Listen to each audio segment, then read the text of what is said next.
Clint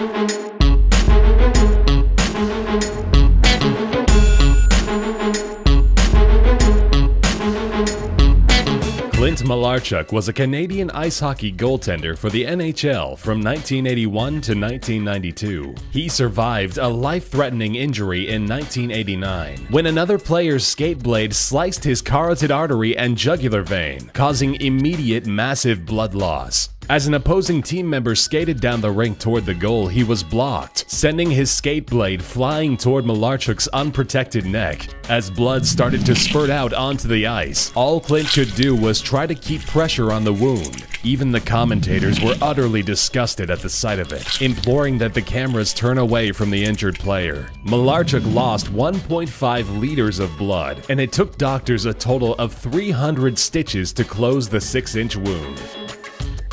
In 1977, when Lakers power forward Kermit Washington punched Houston Rockets forward Rudy Tomjanovich, the game of basketball was never the same. Back in those days, being physical was just a part of the game. Roughing up an opposing player was often overlooked by refs. During the game, there was a scuffle between two players on opposing teams. Tomjanovich ran up right behind Washington, who turned around to deliver a nearly fatal right-hand punch to Tomjanovich's face. The hit knocked him to the floor, leaving him in a pool of blood. Rudy suffered a dislocated skull, with spinal fluid leaking into his mouth. Famous Laker Kareem Abdul-Jabbar said the hit sounded like a melon being dropped onto concrete. This event has been described as the punch that changed professional basketball, because since then, the NBA has established much stricter regulations in the fouling system.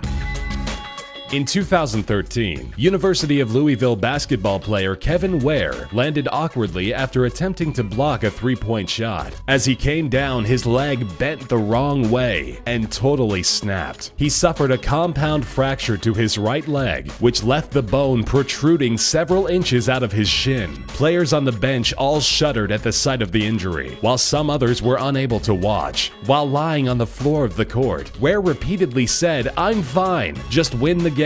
He was then carried off on a stretcher and taken to a nearby hospital. Miraculously, his team went on to win not only the quarterfinals but also the NCAA championship, where Kevin was allowed the honor of cutting the net from the hoop. Because of Anquan Boldin's determination and tenacity, he has been described as one of the toughest football players of all time. During the final seconds of a 2008 game against the New York Jets, Anquan went up to catch a pass from Cardinals quarterback Kurt Warner. As the ball firmly entered his grasp, he was hit from the back, propelling his head forward into an opponent's helmet. The impact knocked him out cold and left him with severe injuries to the face and chin. He had surgery for a fractured sinus membrane, which required 7 plates and 40 screws to fix. After missing only 2 games, Anquan returned to the field and shocked the stadium by catching 2 touchdown passes. Getting hit in the face with a baseball going an average of 100 miles per hour can be fatal. Former Red Sox pitcher Bryce Flory can attest to this firsthand. In September of 2000, Flory sustained multiple injuries after getting hit with a line drive straight to his face. He wasn't able to get his mitt up in time. As the baseball smashed into his cheekbone, he instantly fell to the ground writhing in pain, blood gushing from his cheek and right eye. When he sat up, he looked stunned as he spit blood from his mouth that was rushing in from his sinuses. Flory suffered a fractured cheekbone, fractured orbital socket, and a damaged retina. After facial reconstruction surgery, it only took a couple of months for him to regain full eyesight. Unfortunately, he was unable to perform at his previous ability and was cut from the team the following year. It was the hit that ended his professional career.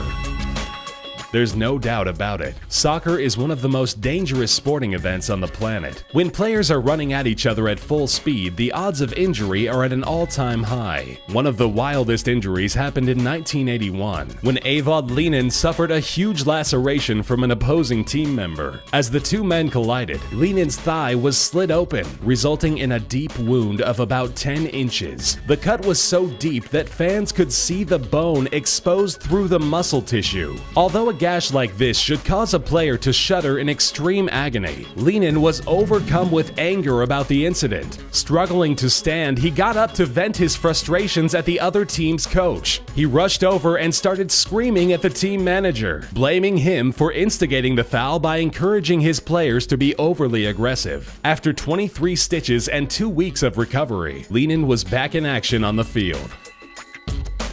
The Ultimate Fighting Championship has been plagued with injuries. Knees, ribs, and noses have been broken more times than one can count. Just ask middleweight champion Anderson Silva. In the 2013 championship bout against Chris Weidman, Silva goes up for a kick so hard that he breaks his own fibula and tibia. Silva's foot wrapped around the back of Weidman's leg like a string of Play-Doh. His face radiated with pain as he clutched his leg. This ended the fight via TKO. Immediately after the fight, Silva had orthopedic surgery that inserted a metal rod inside his bone. A statement from the UFC described the surgery as successful. Despite public outcry for him to retire, he returned to the sport. Since then, he has tested positive for banned substances and is currently suspended from fighting in the organization.